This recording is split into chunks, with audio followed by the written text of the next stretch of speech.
Verbally Effective with Ina Esco is an interview-style podcast that intersects art, culture, politics, and entertainment with a Memphis focus. With producer Sana Marie. Each week, I'm joined by a featured guest with roots in Memphis. Verbally Effective delves into each guest's personal journey to uncover the incredible stories fueling their purpose, the highs and lows of their pursuits, and how through their passion, they are moving the culture forward. Be sure to follow Verbally Effective and Ina Esco on Instagram. Also, download the Verbally Effective podcast on SoundCloud, iTunes, and Google Play Music. Don't forget to check out the website and submit to be a guest at verballyeffective.com.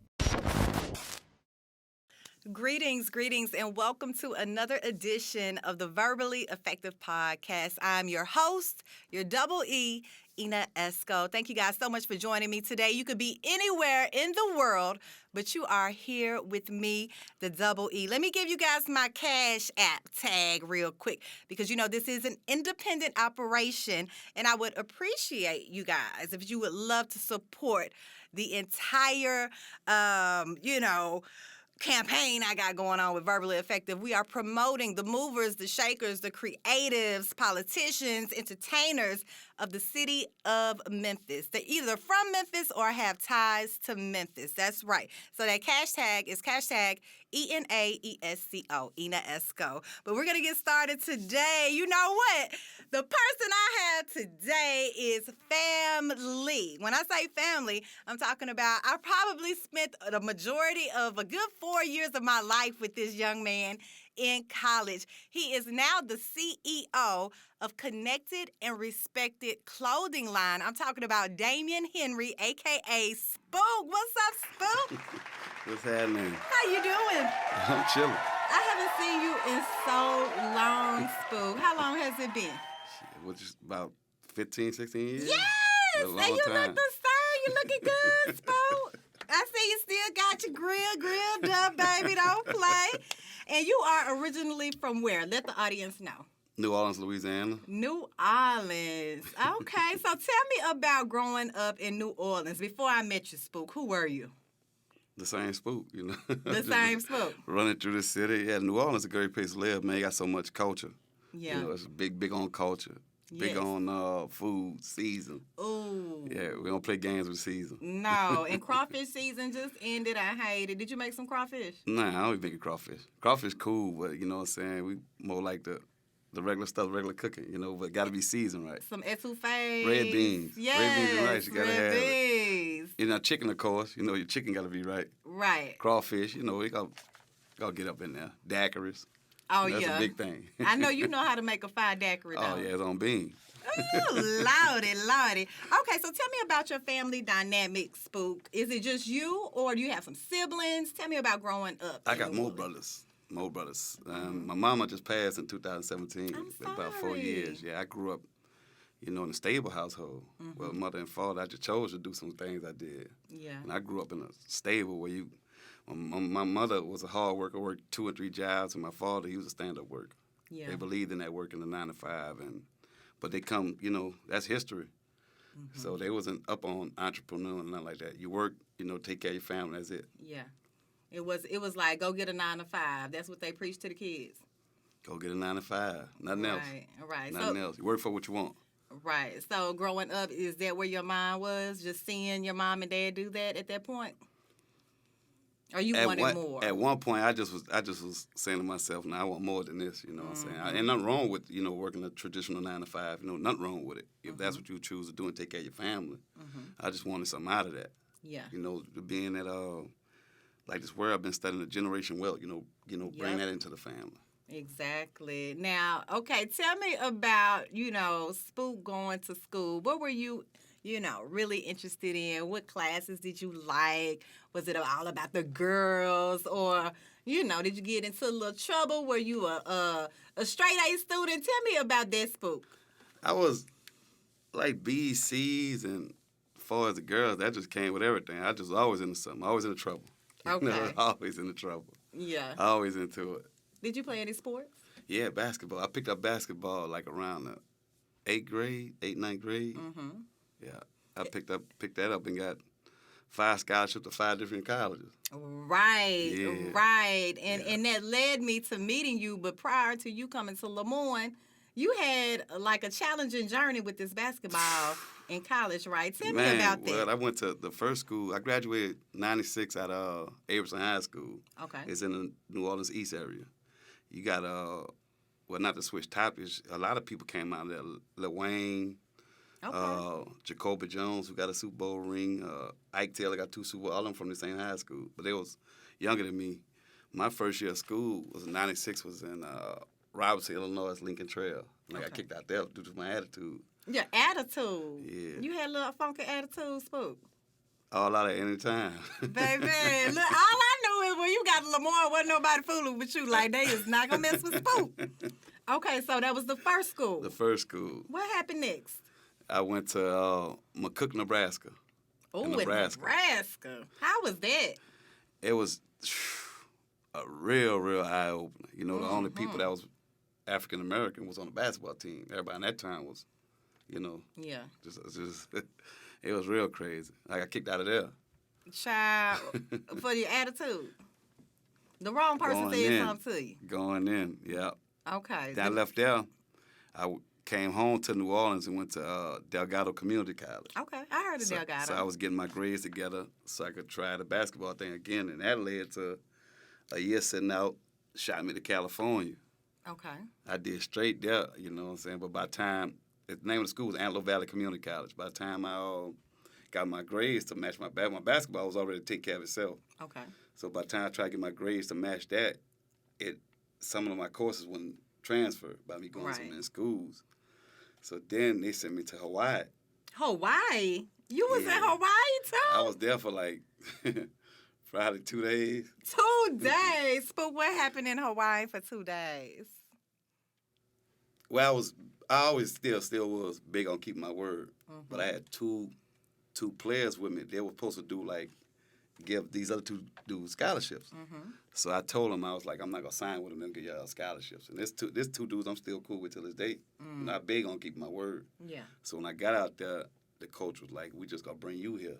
And you was like, nah. I didn't even say no. I just was like, all right. You know, they gave me my little per diem where I could enjoy myself that weekend. And I told my host, I ain't coming here. He was like, what's wrong, man? You know what I'm saying? They did a whole hoorah, you know, parade and all this stuff. But that's Hawaii. But your word. But my word. Your word. It just was. And I told them, you know, I had to go back and see them. You know, we're still on the same team together. Mm-hmm. And so when I got back there, I tell him, like, what had happened. You know, I came back, gave them money and everything. Money for the trip out, like, I ain't going because they didn't pick y'all. They ain't want to get y'all no scholarships. A man of your word. I got back. My coach, Newton Gillette, that's his name, Newton Gillette. He, like, big-time coach, he was best friends with, I can't think of that man's name that was coach at UNLV. Well, J.R. Rod and all of them came out the same community college. Mm-hmm. So I got back there, and he was like, man, UC Santa Barbara was recruiting me, but my grades were so bad. So I was able to transfer, and I just was like, man, I'm about to leave. You know, I stayed in Cali for like another 2 years. After that, came home to New Orleans again. And I was like, man, I'm through with basketball. You know, by that time, I didn't got so much trouble. Mm-hmm. I was like, man, I'm through with basketball. And sitting in a project, playing basketball in the St. Bernard Center, this man was cool with JJ and called JJ. Coach and that's what got me to Memphis. Oh, wow. Yep. And you came back, you picked basketball back up. I wasn't even playing ball. I had gave up. I just was hanging in the gym, you know, going back, seeing everybody that been hooping. Mm-hmm. And called JJ up. Do you think that was the best move of your life? Was that very impactful for you at that moment in your life? Memphis, when I first got to Memphis, I didn't even know what HBCU was. When you hit Memphis, what did you think? Was that 97, 98? 99. 99. When I hit Memphis, I just was like, this is like New Orleans. When I first saw it, I was you thought Memphis was like New Orleans? You know what? They are similar now. When I first pulled up to the dorms, I got into it the first hour I was here. Oh, Lord. The first hour. And I was like, man, it's like being home. Mm-hmm. You know, because you had so many dynamics of people from all over sides of Memphis, so they bring me everywhere. Yes. It reminded me of New Orleans. But Memphis, man, been real good to me. Yes. And that's where I met you when you got to Lemoyne. And We had some good times at LLC. Don't Man, I play. love Lamont. I do I'm too. I'm not gonna front. That's like some of the best years of our lives. Definitely. Wow. Definitely. You know, it was so much culture. Then you see everybody that's from Lamont that's doing so many big things that they don't get talked about enough. But you got some real people in Memphis shaking for Lamont. Yes. Yes, always, always. Anytime that, you know, I can highlight someone that is a LOC magician, I'm doing it because, like you said, they don't get talked about a lot.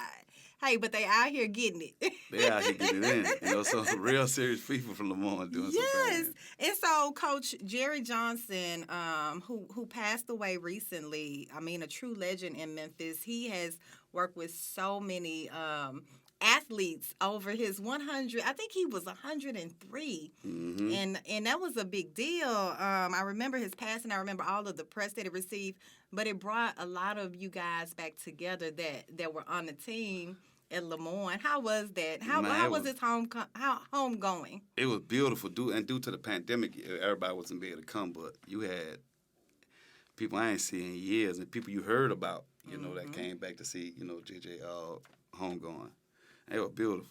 You know, it was real beautiful. You had a lot of people. You had the two teams, you know, like our team that won championship 99. Then you had the other team, like they won it, I want to say 30 years before that. You know what I'm saying? They was there. Wow. Man, it was real good. Such a big impact. Right. Such a big impact. Now, let's back up a bit. Now, when you were done with your Lamont days, what was next for Spook after college? What did you get into, Spook? I tried the job field. And what's your first job out of college? Nike. We got a lot of people that have entered the doors of Nike in Memphis. I went to a temp service at Nike and was at Nike for a minute. Okay. I was at Nike. I stayed there probably a year, 2 years. But it always be somebody that said, man, you ain't supposed to be in here. Why did I know what you're doing, you know what I'm saying? They see the mistake of online and be like, I know you put it out. And I just be like, it'll constantly get in my head. I'll be like, I know, man, I'm about to get out of here. You know what I'm saying? I ain't going to be here. Which, like I always say, man, there's nothing wrong with the 9-to-5 field. Nothing wrong. I loved it. You know, I had a great time. Then Mark and Dorian got me the Volvo. That was some of the best times in my life. Volvo, working at Volvo Parts in North America. Okay. It was real straight. You liked working at Volvo? You didn't want to go back home to New Orleans? But I had traveled so much, so home, I'm going to make it anywhere. You know, you can put me any state, I'm going to be all right. Baby, you have been all around this world. You have been You can put everywhere. me any state, I'm going to be all right. Like, you can put me anywhere, I'm going to be okay. Okay. I'm going to make the best of it. And I'm going to work with what I have. I ain't going to do nothing outside of that. Yeah. All the extra stuff, I ain't with none of that. So how did the birth of Connected and Respected clothing line begin? You remember when everybody in New Orleans was wearing big white T-shirts? Yes. Remember that? Yes, I seen it on video. I was wearing so many of these T-shirts. And my partner, man, who like a brother, Gary, out of South Memphis, who does my tattoos, was tatting on my neck. And he put this flag, and he had heard somebody call me Boss Spook. And we were like, man, I'm going to put that on your neck and the flag. And so he was like, man, you wear T-shirts all the time. You should put that on a T-shirt. And I was like, what you talking about? We stayed up to probably like 4, 5 in the morning. You know, he designed it, put it on the shirt, and I did like on a fly, did like probably like 8 shirts, and just laid them on a bed. And this dude, man, he came in with getting a tattoo, said, man, I want all 8 of them shirts. First sale. Off, and I wasn't even nothing about nothing. I just was like, all right. Okay. I never think I'll be doing no clothing, or no merch, should I say, because I don't do like the full clothing line. You know what I'm saying? I do like, you know, hats, socks, shorts, and stuff of that nature. Just something you can be comfortable in, like everyday wear. And that's how it all began. And something that you mentioned with that story are your tattoos. Now, you got a lot of tattoos, Spook. How many tattoos would you say you have? And you still adding to the repertoire? Oh, yeah. I'm probably about 600 in. You about 600 in? Yeah. I'm about 600 wow. in. Oh, I'm not wow. nowhere near finished. Now, what comes to your mind when you're ready to get a new tat? Like, what's the spark? Oh, I got to go get that. It got to be somebody either read or somebody been through. Like, everything on my body is, I can tell you what the story is with it. Like, at that moment, what happened at that moment. Okay. You know, stuff like that. It could be happy times, it could be tragic times. You know, if I remember it, it stick to my mind, I'm going to get it tatted. What's your favorite tattoo? My mama portrait. Where is it? I got it right here. It covered my whole leg. On your thigh? Okay. Yeah. On your whole leg? Yeah. Okay. When, did you get that after she passed? Yeah. Yeah. Yeah. Right? I'm talking like a week later, I was getting it tatted. Did they get it right? He got it right. They got it right. I'm He got going to it right. see it. Gary, I'm going to man. see I'm it Gary. soon. At the lifestyle shop, that's what got me right. I'm going to see it That's what got me soon. right. Okay, let's go back to Connected and Respected Clothing line now. You told me how it began, but you have had quite a journey with this clothing line since you began. You have connected with some very high-profile people. And I know it's not always easy to get to these people. So tell me about, you know, some of those interactions and how they have been involved with Connected and Respected brand. It's funny, man, because I was, when I took my history class at Lemoyne, it was just showing me about researching. So I went out and bought, when I was finished with it, everybody I studied as young, I just went out and bought DVDs. If you remember the American Gangster series on BT, I think I had every one.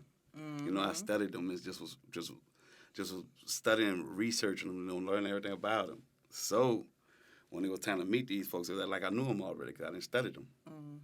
My first person I met and ran across was, well, I ain't gonna say ran across, was Big Meech.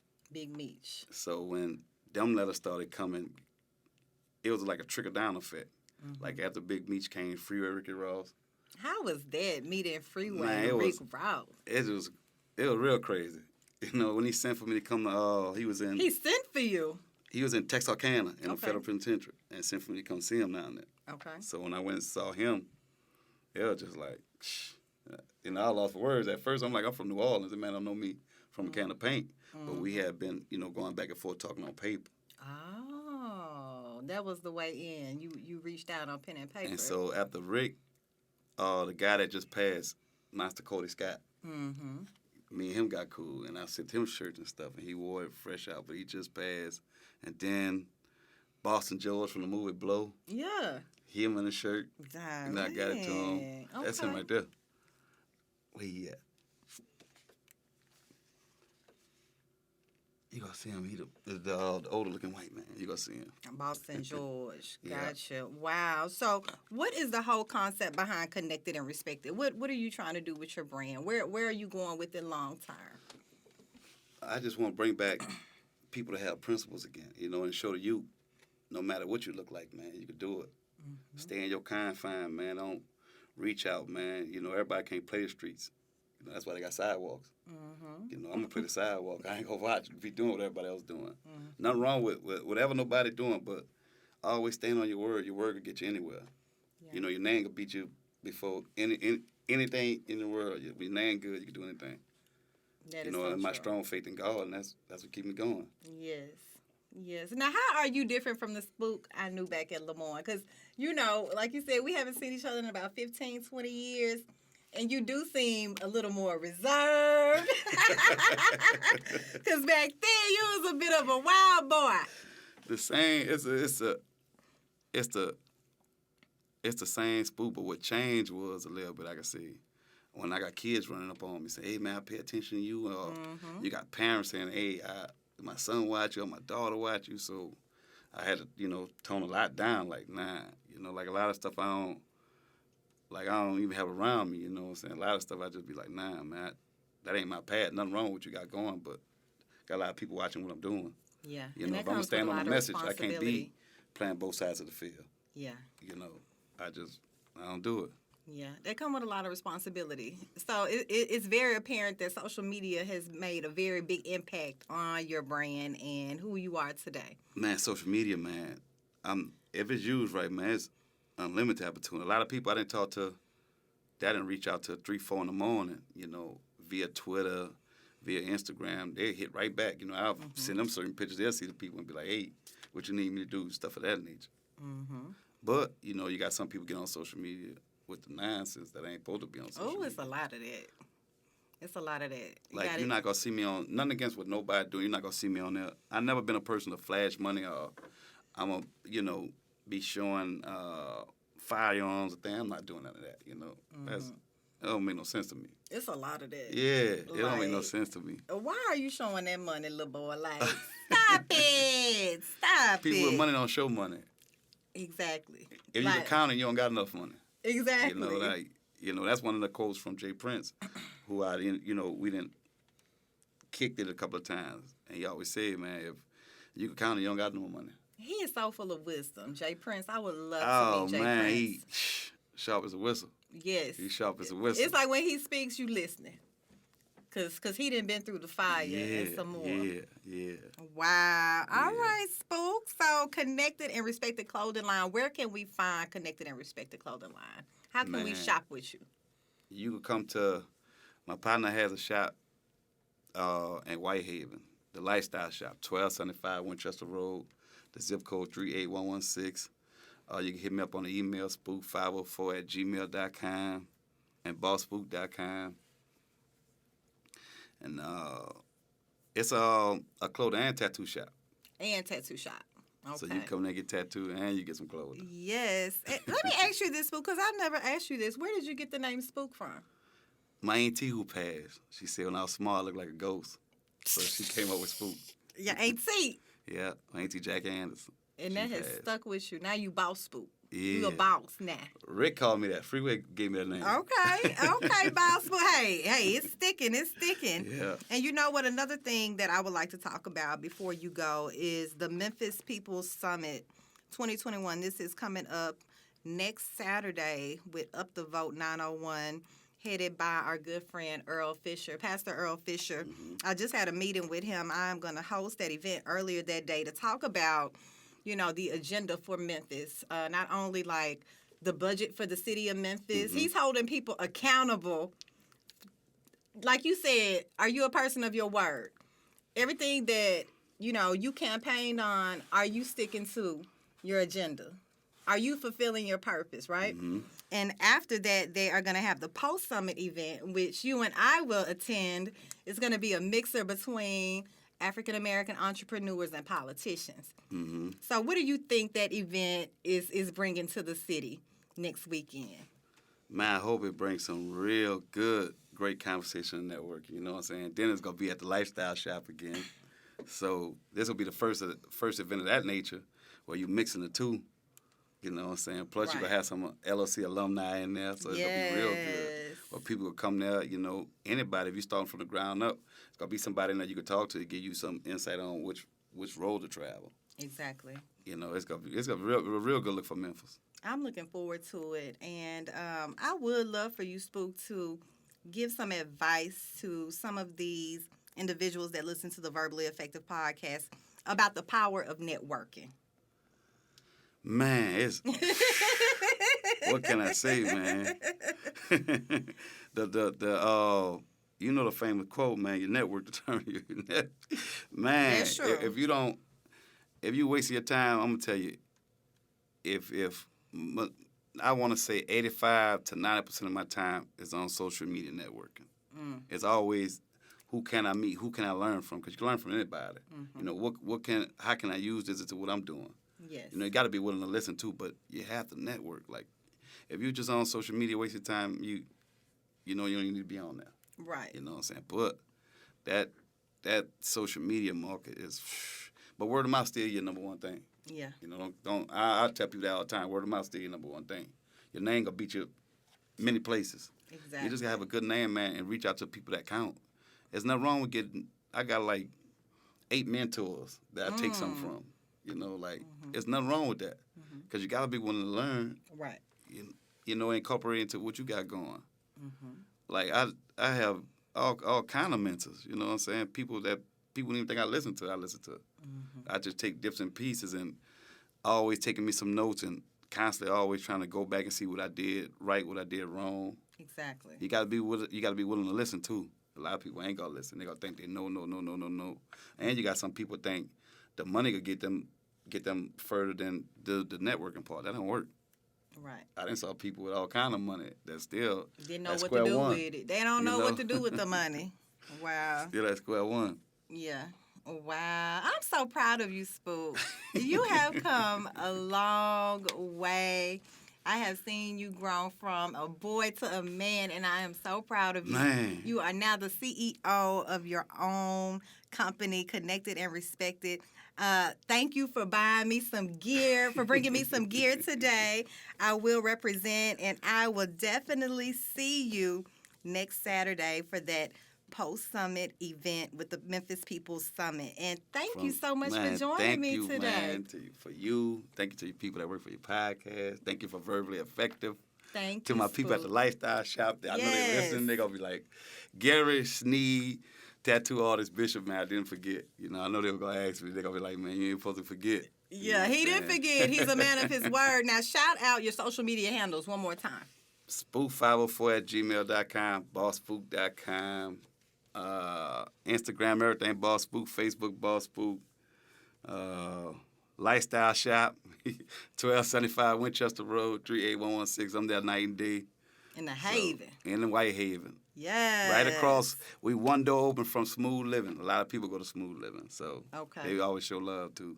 Yes, that's what I'm talking about. Come get tatted. Come get your merch. Come there. fool with your boy. Thank you so much, Damien Henry, a.k.a. Boss Spook. I would have just said Spook, but now it's Boss Spook, for joining me today on the Verbally Effective Podcast. I want to send a huge shout out to the Consortium MMT for allowing me to pod in this wonderful studio today. And don't forget that Cash App hashtag is, look, I'm blah, blah, blah. The hashtag Ina Esco, ENAESCO. Thank you for joining me for yet another episode of the Verbally Effective Podcast.